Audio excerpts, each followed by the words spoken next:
Seumur-umur gue belum pernah nyobain monitor yang rasionya itu 21:9, selalu 16:9. Makanya waktu BenQ reach out gue untuk nyobain monitor ultrawide-nya mereka, BenQ Mobius EX3415R, gue semangat banget karena dia punya fungsi yang bakal memudahkan para streamer untuk live streaming hanya dengan satu monitor. Kok bisa? Ya bisa lah, yuk kita bahas.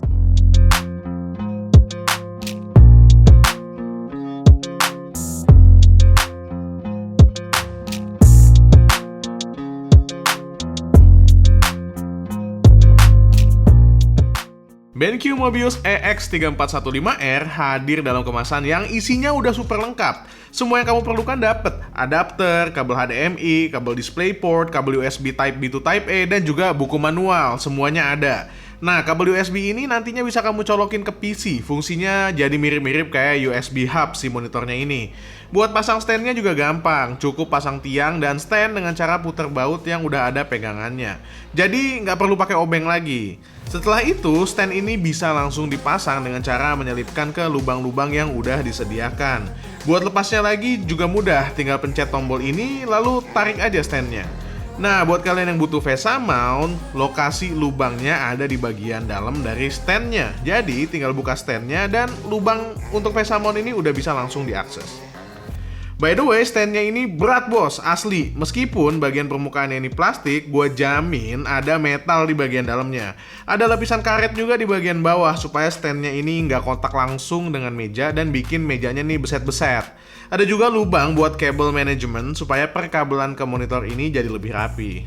Standnya ini juga memungkinkan monitor itu tilting sampai -5 derajat ke bawah dan 15 derajat ke atas. Swivel atau tengok kanan kiri juga bisa dengan 15 derajat pergeseran masing-masing.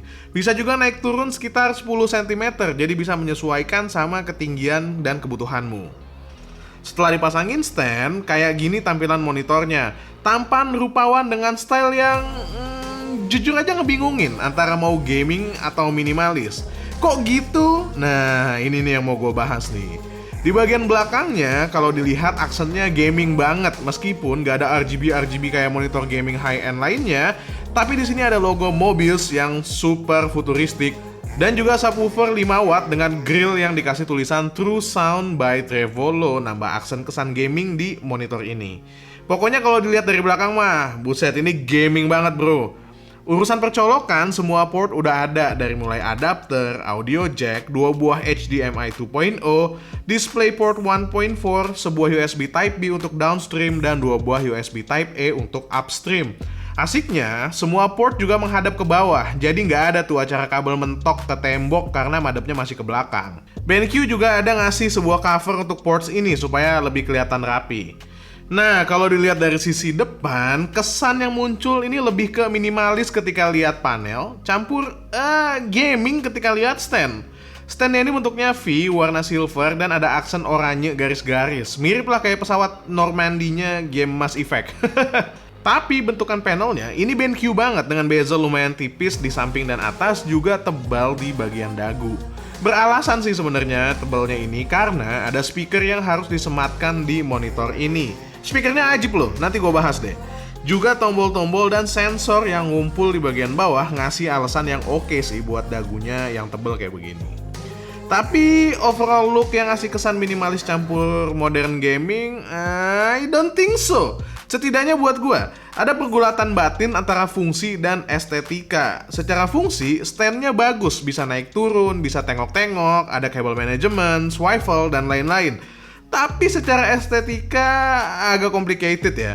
Apalagi standnya makan ruang yang cukup banyak, bikin meja gue yang lebarnya standar 60 cm ini jadi terasa kekecilan. So, VESA mount to the rescue. Anyway, monitor ini punya panel IPS dengan diagonal layar 34 inci dan kurvatur 1900R dengan resolusi 3440 x 1440 atau WQHD. Refresh rate yang dikasih sama monitor ini juga tinggi, sampai 144 Hz. Ini yang perlu kalian catat nih, karena banyak banget yang nanyain setiap kali gue bahas monitor dengan refresh rate yang tinggi. Refresh rate yang di atas 120 Hz itu hanya bisa dicapai dengan DisplayPort aja. Untuk HDMI, dia mentok di 120 Hz. Selain itu, monitor ini juga mendukung AMD FreeSync Premium, kompatibel juga dengan G-Sync dan response time tercatat di angka 1 millisecond MPRT dan 2 millisecond gray to gray. Tentu aja yang kita jadiin acuan itu yang GTG ya, yang angka 2 millisecond. Panelnya mendukung 1,07 miliar warna, 10-bit, dan tentu sudah mendukung HDR10, juga sudah punya sertifikat VESA Display HDR 400. Selain buat gaming, monitor ini juga bisa banget dipakai oleh profesional untuk edit foto dan video. Karena sudah mendukung color gamut DCI P3 sampai 98%. Gue pribadi nggak punya alat untuk ngecek akurasi warna dan juga buat kalibrasi. Tapi gue punya cara sendiri nih. Gue sandingkan dengan iPad Pro side by side dan gue lihat warnanya mirip. Gak pakai alat, reviewer apaan lo? Itu namanya buat kontrol OSD, kita juga dikasih sebuah remote kecil yang fungsional banget. Sayangnya, gak dikasih karet dudukan kayak BenQ EW32ATU. Jadi harus hati-hati karena remote punya hobi bepergian sendirian dan menghilang ketika dibutuhkan. Itu remote apa gebetan? Dengan remote ini, kita gak perlu akses ke tombol-tombol di bawah. Karena mulai dari volume, power, input option, HDRI, menu, sampai milih metode tampilan bisa dilakukan lewat remote ini. Untuk HDRI, ada tombol khusus di sebelah kanan menghadap ke pengguna kalau mau kita ganti modenya, lebih simple. HDRI ini sendiri adalah fitur canggih yang disematkan oleh BenQ di banyak monitornya. Intinya dia secara pintar memberikan efek HDR supaya tampilan konten di layar ini jadi lebih immersive. Dengan HDRI, tampilan gelap di layar bisa di-adjust jadi lebih terang tanpa menghilangkan detail dan menurunkan clarity. Tentu ini berguna banget buat lihat konten yang punya dynamic range kurang oke. Misalnya ketika tayangan yang gelap sampai nggak kelihatan detailnya, dengan Cinema HDRI gambar jadi lebih kelihatan.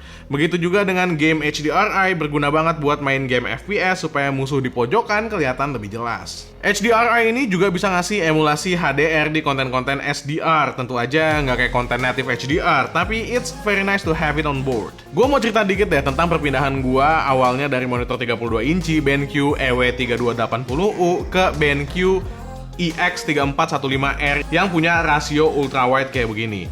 Monitor gua sebelumnya punya resolusi 4K dengan rasio yang 16:9 seperti layaknya monitor yang lain. Sementara monitor ini punya resolusi 3440 x 1440 aja yang ya jelas sedikit lebih kecil daripada monitor 4K.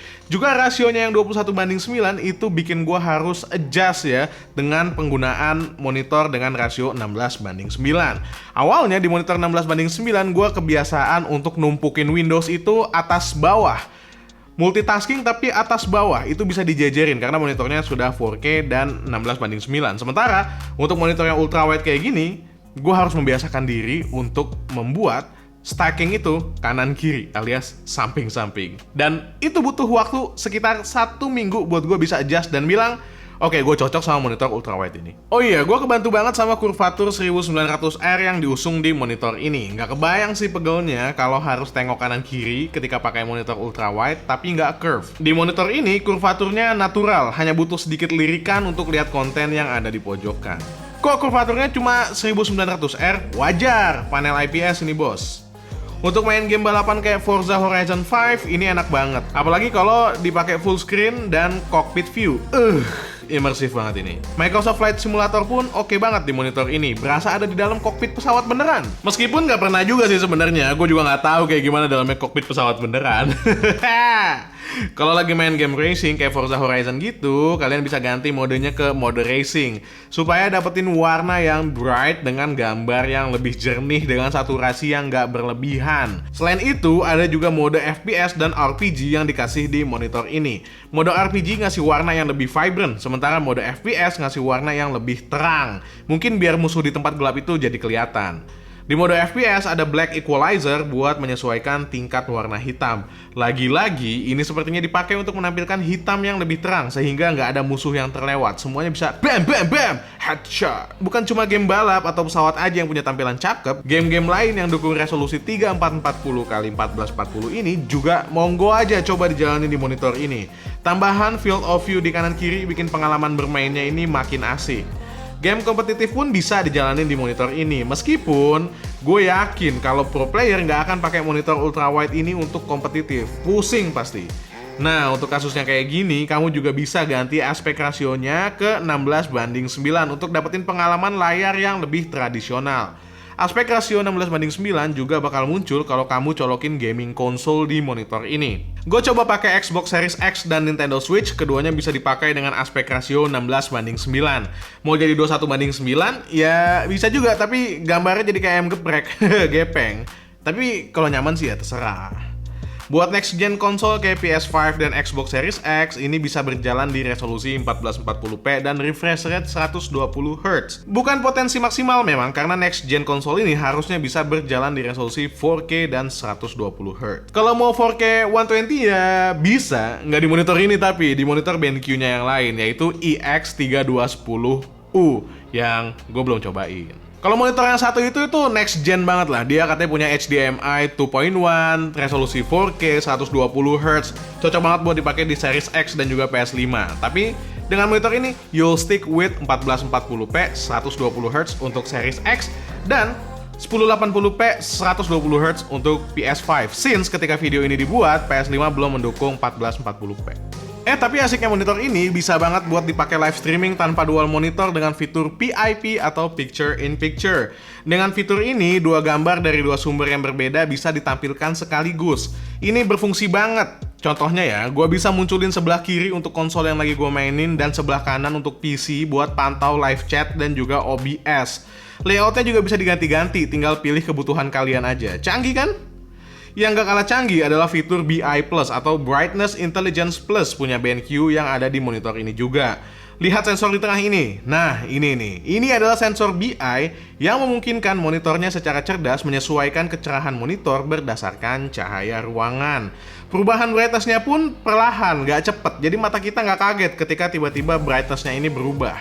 Fitur ini bermanfaat banget buat bikin mata kita gak capek. Mungkin itu kali ya kenapa di OSD fitur ini masuk dalam kategori menu Eye Care. Sampai sini kalian sadar lah ya kalau monitor ini mendukung banyak input sekaligus. Nah, ada satu fitur yang berguna banget buat kalian yang menggunakan satu monitor dengan berbagai macam input, namanya Scenario Mapping. Fitur ini tuh cerdas, dia bisa nyimpen settingan terakhir untuk suatu input.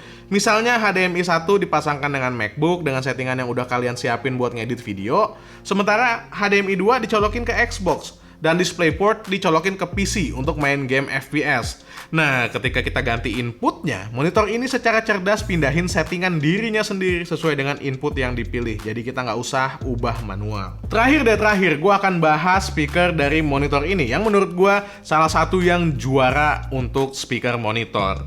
Jangan salah, sebelumnya gue pakai monitor BenQ EW32ATU dan udah puas sama kualitas speakernya. Sampai-sampai tadinya di meja gue ini ada speaker bookshelf dan gue ikhlasin tidak ada di meja karena gue udah cukup terpuaskan sama speaker dari monitor BenQ EW32ATU. Tapi untuk BenQ EX34 15R lebih bagus lagi. Powernya mantap, nggak ada distorsi suara, bahkan ketika gue nyalakan di angka 50 alias volume paling tinggi. Bass adalah tipis-tipis, mantap.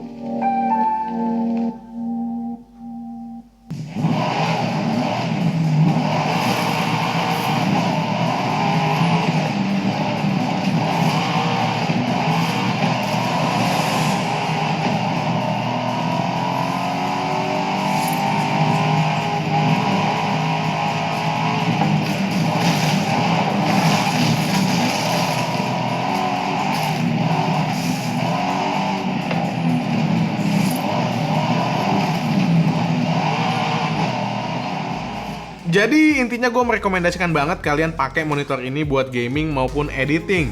Fitur-fitur gamingnya lengkap, tapi juga nggak ninggalin akurasi warna yang kalian perluin buat editing.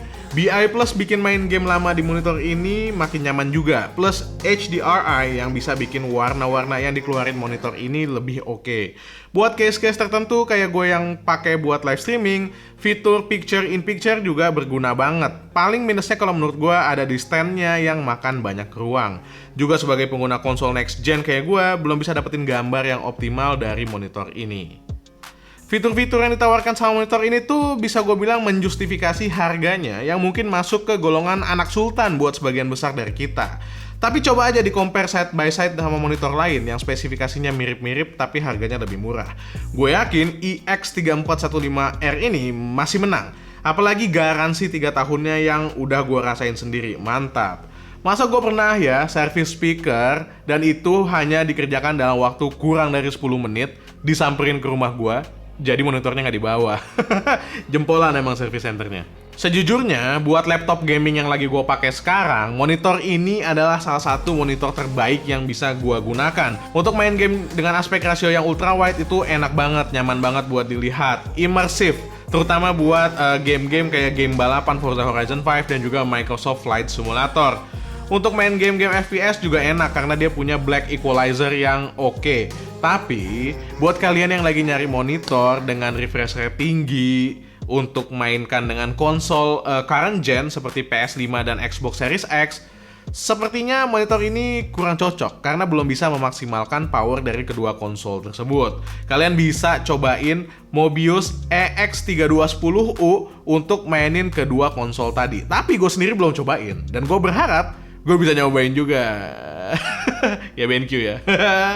Bisa ya lo bang. Oke, that's it for today. Mudah-mudahan bisa ngebantu kalian yang lagi nyari monitor dan punya budget yang cukup luas ya untuk beli monitor seperti monitor anak sultan di belakang gue ini. Kalau kalian budgetnya sultan, kalian juga masih punya opsi-opsi yang sultan-sultan lain dari BenQ. Ya, gue Dian dari Main lagi pamit. Subscribe buat yang belum subscribe. Assalamualaikum warahmatullahi wabarakatuh. Bye.